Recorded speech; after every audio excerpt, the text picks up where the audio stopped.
Hello, hello. Welcome back to Tuesday Talks with Hannah. I'm Hannah Levin from Heartfelt Wellbeing, and I am so excited to share different aspects of Ayurveda and wellness, yoga, etc. with this community. So today we're going to look at the practice of oiling of the eyes, which is a practice that has been translated. It's traditionally called Netrabasti, and can be done in a certain way at Panchakarma clinics. And then we can do it in a more little way on our own at home.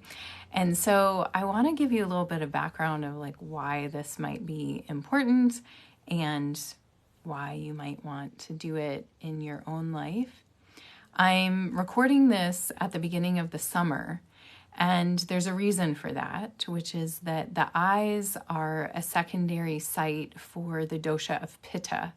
And Pitta dosha is the predominant dosha of the summertime. It's made up of fire and water. And when we're in a season, we need to pay particular mind, keep in mind, pay attention to the places in our bodies that particularly respond to the energies of the elements that are predominant during that season. So during Pitta season, as the heat builds in the environment, we're going to look more at what's happening in the small intestines. The seat of Pitta is the small intestine in the digestive tract. And then secondary sites are, some of them are the eyes, the liver, and the blood. And so today we're going to focus specifically on the eyes and specifically on the practice of oiling the eyes. There's lots of different practices that can support the eyes, but this is just one that I'm going to offer you today. So in general, we want to understand that the senses are very, very important for us in terms of being healthy and happy human beings. One of the beautiful teachings from Ayurveda is that disrespecting the senses is one of the causes of disease. And what does that mean? You're like, disrespecting the senses. A lot of us don't grow up really thinking about our sense organs. Our parents might say, like, protect your ears when you go to the rock concert, or, like, don't eat bad tasting food, or, what are you doing inhaling, nail polish fumes or whatever, things like that, right? But we might not think about them very much in terms of like how we're engaging with, abusing, or nourishing our senses on the day-to-day. And Ayurveda has so many wonderful practices. And if you're curious, I have lots of other videos that I've recorded that pertain to the senses, from oil pulling and Nasya, neti pot, all sorts of things that can support your senses. So in general, we want our senses to be nourished, and we ask a lot of them. We ask a lot of our eyes, our ears, our nose, our mouth, our skin, and we aren't necessarily taught to tend to our senses, to take care of them. So I just want to put this in perspective that taking care of our senses is so incredibly important and a great thing to start implementing in your own life. And you'll feel it in your nervous system and in your ability to notice how you're nourishing yourself through self-care.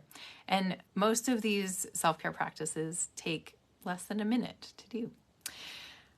So when we talk about the eyes, and the eyes being a site of Pitta, what we want to understand is like what Pitta we're talking about here.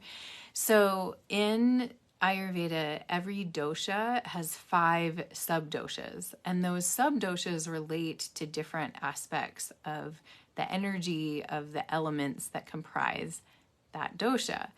So the sub-dosha of Pitta that pertains to the eyes is called Alochaka Pitta. And Alochaka Pitta is the ability to take in information, light and texture and shapes that make up our reality and make meaning of them. So all pitta subdoshas have something to do with digestion and transformation. So we're taking in visual information. The digestion part is making sense of it. And the transformation is that it leads to visual impressions that help us in our memories, our understanding of things. So in essence, the function of Alochaka Pitta is vision. Okay, so we want to support Alochaka Pitta because we want vision to be awesome, right? We want to have good eyesight for the rest of our lives. So the fire element, the fire that digests the light and visual impressions, is what we're talking about when we talk about Alochaka Pitta. So Alochaka Pitta can be out of balance in two different ways, as all subdoshas can, or all dosha. It can be increased or it can be decreased. So when we look at increase, that's what we're usually talking about when there's any sort of imbalance. So if Alochaka Pitta is increased, there will be things that are causing that increase, right? We have a lot of cause and effect. We always want to look upstream. Nothing happens randomly once we start understanding the signals from our bodies. So things like extended screen time, and I'm looking down at notes here when you see my eyes looking down. So copious screen time, fatigue in the eyes, overuse of the eyes, directional, like the eyes are not moving around very much. It's just directional, straight in front of you. Overuse over time, the blue light from any devices begins to damage the retinal cells. And over time, this can lead to macular degeneration. So we want to prevent that ideally. And being able to soothe the eyes is really, really important. So back to things that cause issues. So overuse of the eyes with screen time, direct sunlight in the eyes. We all know that like looking directly at the sun causes damage. And so we want to avoid that damage. Irritation from the environment. Now this might show up as chemicals or smoke, things like that can irritate. The dust, mold, things like that can irritate the eyes. And so that can cause damage and increase. We're looking at basically what creates frustration in the eyes. We could also say inflammation in the eyes. So any sort of irritation. Many of us right now are dealing with smoke in our environments from the wildfires that are burning in Canada and now Minnesota and other places, just in the air, and you might feel that irritation in your eyes. Anything that's pitta provoking in your diet or lifestyle. So in the diet, that looks like eating lots of spicy, sour, overly salty things. Anything creating heat in the body. That also includes alcohol and caffeine. And you might notice that there's a redness in the eyes after drinking alcohol or caffeine, or even a little yellow tinge to the white part of your eyes.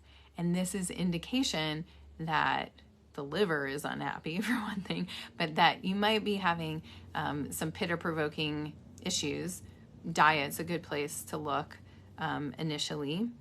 And then other things in the lifestyle that can provoke pitta, like stress, lack of sleep, too much intensity, and irregular routines. So your system's just kind of wound up from all of these things. If you're stressed, you might be snappy, you might have more pitta emotions, frustration, anger, short fuse, things like that. So we might not even notice that these things are going on because they've become habituated and normal in our lives. And that is really scary, actually, because stress is normalized. Irregular routines have been normalized. Lots of intensity has been normalized, and lack of sleep has been normalized. So I want us to be crusaders for deeper balance, deeper listening to our bodies, for honoring our biorhythms, and to really understand that we are in living all the time in rhythm with nature. So the symptoms of any of these increases of Alochaka Pitta are things like eye strain, irritation, inflammation, dryness, and maybe even pain or itchiness in the eyes. And so the eyes are talking to us. And so I talk to lots of people that are like, oh yeah, I have dry eye or whatever, but they're like, I just use drops and go on with it. And there's not really a general conversation out there about, well, what's causing it? Like, let's look upstream, what's causing it? How do we remedy the situation? So definitely doing other things to support the eyes. Again, I have another video on eye practices that you're welcome to check out to support the health of the eyes in general. So we just talked about what happens when Alochaka Pitta is increased, and that's really what we're going to address today. The decrease option is generally attributed to aging. So there's a less twinkle in the eye, there's less vibrancy, there's less information taken in because the eyesight is just not as good. So it's like that the Alochaka Pitta fire weakens over time. That leads to weakened eyesight, and eventually the eyes aren't able to be used as much. We can heal this though, and this is what is different from the mainstream perspective. Our modern Western medical perspective often says, once you've lost eyesight, you can't regain it. And if you watch my other video, you'll see that that's not actually the case, that your eyesight can improve with some effort. We are not just victims of aging. We can engage with the process and actually improve over time, eyesight being one of those things, which is so exciting, and why I'm just like want to shout out to the world all the time, like, wake up. Like, we don't have to give into this vision of aging, no pun intended, this vision of aging being more and more and more debility. It can be more and more and more ability, and actually caring for ourselves on deeper levels. So to heal from the decrease in Alochaka Pitta, that's what the other video that I have on eye health is really supportive of, including eye exercises, so we're strengthening the eye. So today I want to talk more about soothing the eyes. So when we have an increase of Alochaka Pitta, that there's the dryness, the irritation, and the inflammation that comes in. So anything with Pitta, we're going to bring in the opposite qualities with some coolness, moisturizing, and calming. So, and this is the wisdom of Ayurveda, is that we balance with the wisdom of opposites. So when we know things are dry, hot, and overworked, we want to make them moist, cool, and relaxed. So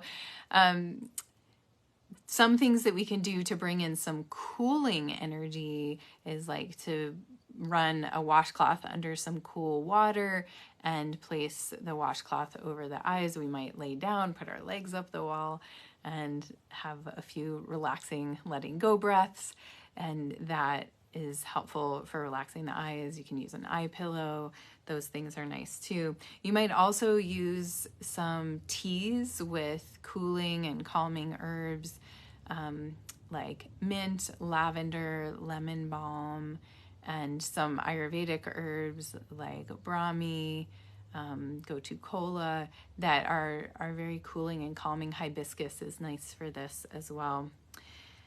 And calming the eyes also can be helpful to calm the eyes. Use rose water. You can spray rose water on your face and over your eyelids, and that's also cooling and calming.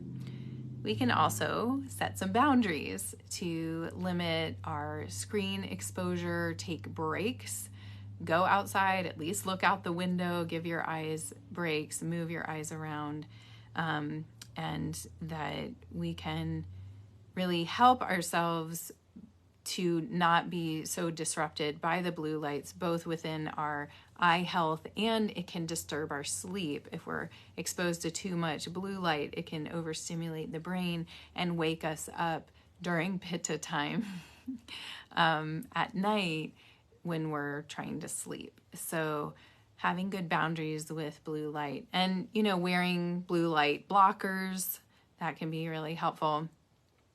And you can get, like, these are prescription glasses that have the blue light blocker lenses, or the coating or whatever added into that too. So the final thing is to moisturize, and that's what I'm going to teach you how to do today. So moisturizing means adding moisture to your eyes, and there's 2 oils that we recommend doing this with. One is ghee, which is our lovely, all-healing, beneficial fat in Ayurveda. And so ghee can be used to put in the eyes, and I recommend making your own. It's another thing you can learn in another video.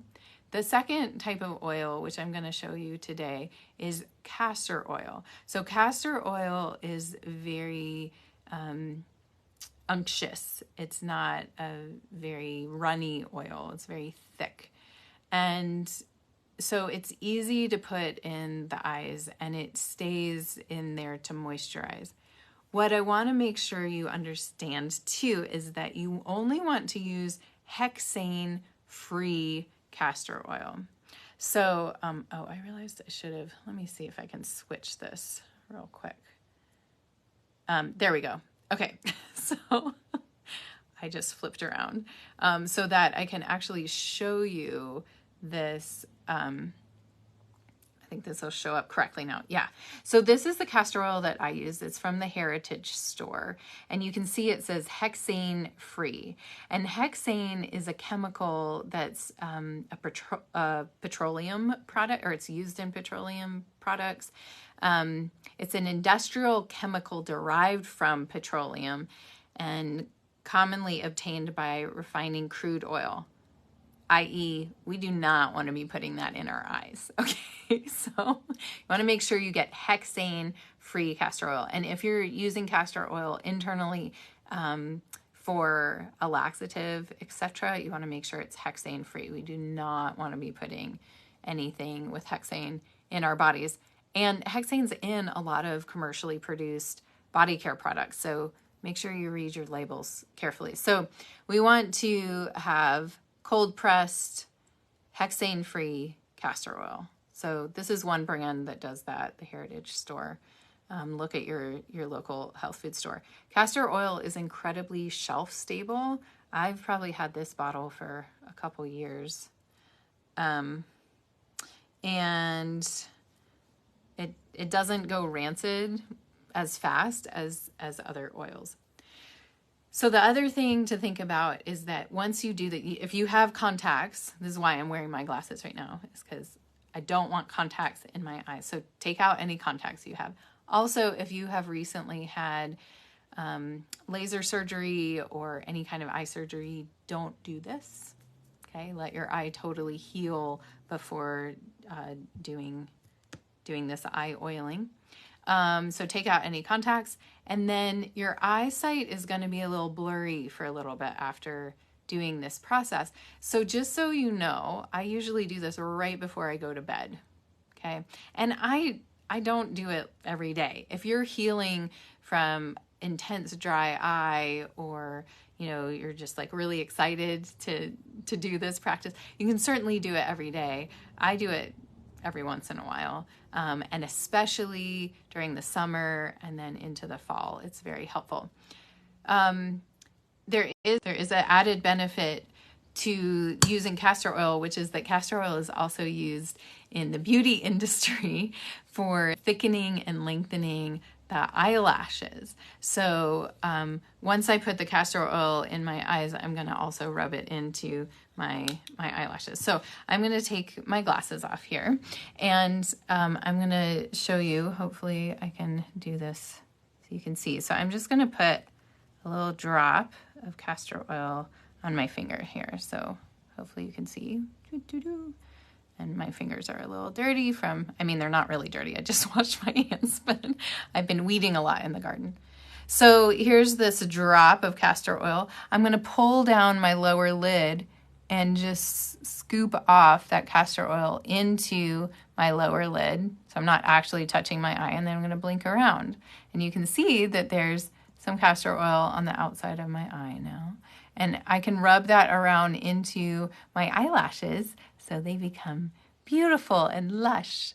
I originally learned about this castor oil treatment from a private client back in the day, whose mother was Miss Columbia, the country Columbia in South America. And she was like, oh, my mother did that for her eyelashes. So I'm going to do it in the other eye now. So pull down the lower lid and just scoop off that the castor oil into the eye, and then just blink around. So it doesn't hurt. There's no irritation. It just feels like a little goopy, and then the eyesight is a little blurry. So ideally now you go to sleep, just close your eyes and let the castor oil just soak into your eyes overnight. And that feels really, really lovely. And then in the morning, you might wipe your eye with a damp washcloth. So I'm rubbing this into my eyelashes a little bit more. And I'll be able to go on to, it's not like my eyesight is super, super blurry at this point. But it's really lovely. Yes, you can also, Star says, you can also put it on your eyebrows. Yes, you can also put the castor oil in your eyebrows to make them fuller. I don't need that personally. But yes, you're welcome to do that too, to make your eyebrows more lush and full. So this practice is one that's kind of derived from an Ayurvedic treatment that you could get at an Ayurvedic clinic if you were interested in this. And that practice is called Netra Basti. And what is done in a Netra Basti is they take dough, it's just flour mixed with water that's made into a dough, and they build a dam around your eye. So you're laying down and they build a dough dam around your eye. So it can hold, it's attached to your face, and it can hold liquid inside it. And then they pour warm, not hot, but warm ghee inside the dough dam, filling it up. And then you open your eye in the warm ghee, and all this warm ghee just bathes your eyes. And that is very nourishing and really, really helpful. So if you have a chance to have Ayurvedic treatments done, that's really, really helpful. And so back to what this has to do with Pitta season, as we're going into more and more heat during the summer, it's that we're supporting our eyes to be moist, to be cool, to be relaxed in the season where our vision can get really intense and fiery. And you might even notice it in terms of are you noticing what's going wrong more than you're noticing what's going right, or what's out of place in the room versus what is beautiful, right? Where is your attention of what you're digesting through your eyes going? And maybe you need a little cooling and calming support in your eyes. So I hope that this has been really interesting and helpful for you. I hope you'll try doing some oiling of your own eyes and let me know how it goes. And just remember to get hexane free. Okay, don't get anything with hexane in it. If it doesn't say anything on it, don't assume it's hexane free. Make sure it says hexane free on it. And you can do this as often as you'd like, and it is really, really soothing and nourishing for the eyes. A lot of people that I've worked with are, unless they're used to wearing contacts, which I am, so I'm used to putting my fingers in my eyes. It can feel a little scary, like to put your finger up to your eyes. But again, if you just pull down your lower lid and just brush off that drop of castor oil into the lower lid, you don't actually have to touch your eye at all. And it can be very easy and soothing. So happy eye bathing, everyone. I hope this feels like a good support for you this summer. Let me know if you have any questions. And I'll be back with you next time for another Tuesday Talk. Take care.